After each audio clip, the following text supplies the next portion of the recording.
He is the insider on the NFL today on CBS, America's most watched network. Jason LaCanfora. How you doing, Locke?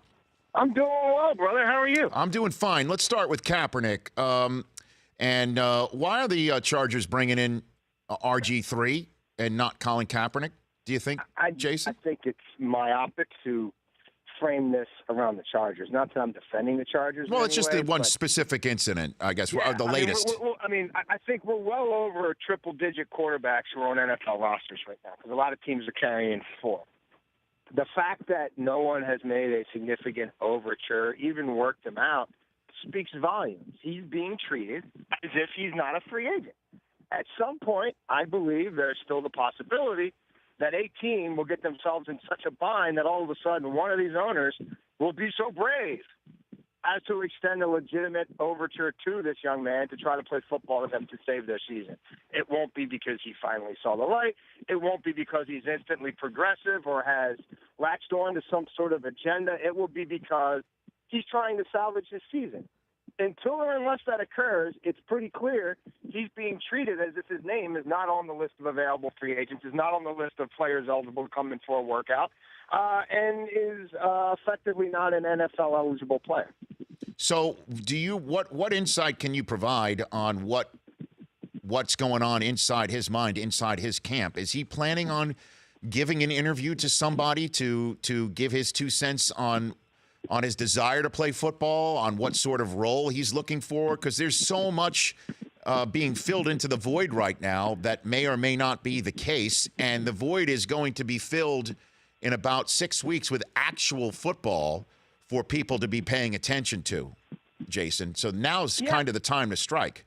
Well, trust me, I've made my overtures towards, hey, I wouldn't mind being the person to tell this story if there's a story to be told. And basically at this point, everything I've heard, every impression I've received is that they're willing to have an open, engaged dialogue with any team, with any owner, with any general manager, with any team president who wishes to. But, you know, him coming out and saying, no, I really still do love football. I mean, I don't know that they think there's much sort of advantageous in that.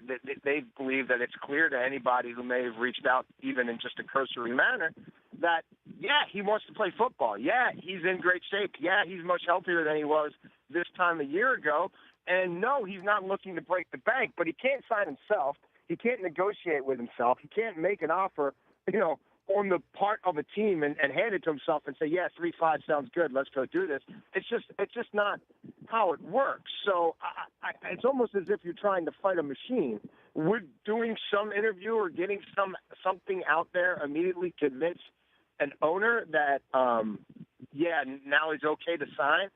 I don't get the sense that they believe that's the case. Now we get in a desperation mode in August or September. Maybe the messaging changes, but the reality is, this one to me is sort of like Ray Rice in that no one's even, I mean, other than Seattle, you know, bring him in the building. But, no one's really given him a legitimate shot to even just show if he could be a number 2 quarterback. And that smells to me a bit like the death penalty. Well, then let's flip the script a little bit here, Jason LaCanfora. Are the Chargers seriously, if RG3 checks out physically and emotionally, that he's going to be signed by the Chargers and they'll enter the season with him on the roster as Phillip Rivers' backup?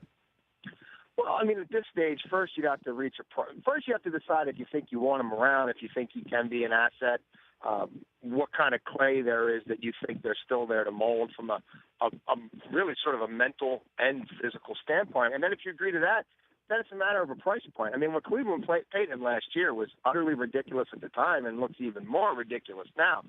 You're talking about a no-frills, vet minimum, maybe even a minimum salary benefit contract, and then even if that happens, he then has to make your football team, which is by no means a given. I mean, we're not talking about real guaranteed money here.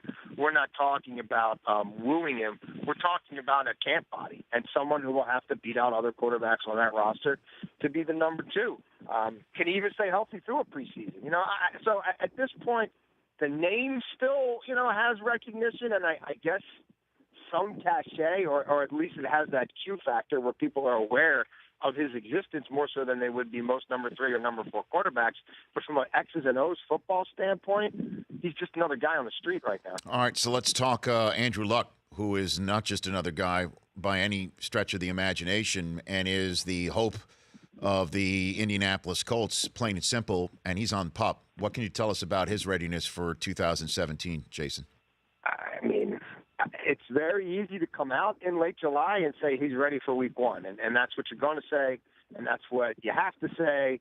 Again, unless you're looking at somebody who clearly is looking at a 3 or 4 month recovery even from this point, then obviously you have, you better come a little closer to the truth. But no one knows. I mean, he's just starting to throw. You don't know if there'll be setbacks. You don't know how the healing process will occur. I mean, certainly you're looking at an unusual training camp for them, in so much as there's no way they're going to expose him to anything. I mean, he's on PUP. He's not going to do anything that's close to actually being in a position where he's in peril, where he's eligible to be hit. And then whether it's week 1, week 2, week 3, whenever he's activated, he will have, it'll be quite some time since he's played in anything like game conditions. And again, I can't tell you that, he won't throw 4 days in a row in the middle of August and be like, something's not right. No one necessarily knows that. They're optimistic, and they're optimistic for good reason. And certainly the target date is, we're going to get 16, games out of him this year, by golly, no matter what. But no one has that crystal ball. And so should people be concerned? Yeah. Should they be pulling their hair out? Should they be aghast? Should they be saying the season's over before it began? No. So Jason LaCanfora of CBS and CBSSports.com joining me here on the Rich Eisen Show. What is the more tangible, intangible storyline? The Seahawks locker room or Atlanta's Super Bowl hangover, losing 28-3? I mean, if the Seahawks locker room this has been the case since Pete Carroll built that defense, 2 years into this regime. The first year was slash and burn for good reason. I think they had far and away the most transactions and the most turnover within the first 6 months of Carroll and John Schneider getting there. They gutted the whole team. They had that early sort of weird division run where 7-9 was going to win the league.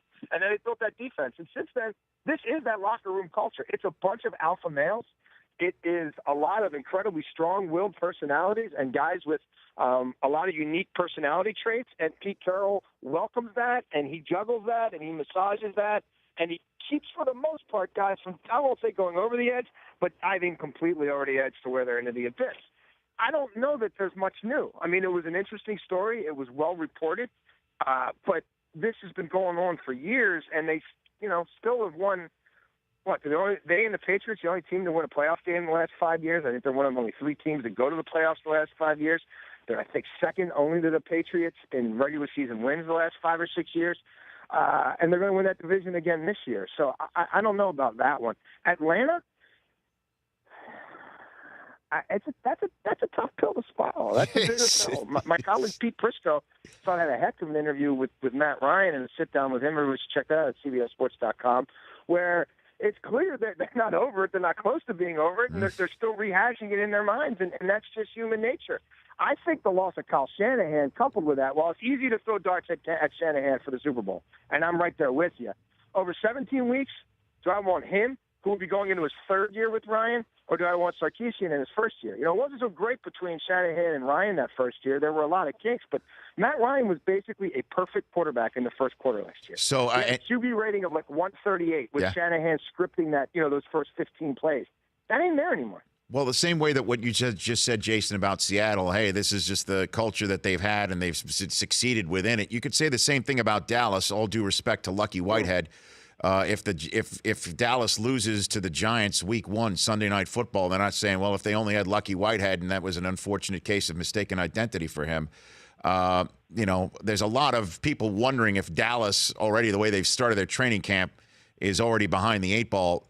They would be if Ezekiel Elliott's out. What can you tell us on Zeke before I let you go here, Jason? Yeah, I mean, look, I would not be surprised at all if he's handed a 1 or 2 game suspension. The league is going to have to make that decision sooner rather than later. Certainly in the next couple of weeks, usually by the middle of training camp, teams, rightfully so, want to know, am I going to have this player week 1 or not? It's going to change our reps in mid to late August. In terms of their culture, having success, I guess relatively speaking, in 10-win seasons that then, end up with a playoff defeat for the most part. I mean, I think the culture there is a little off and a little warped.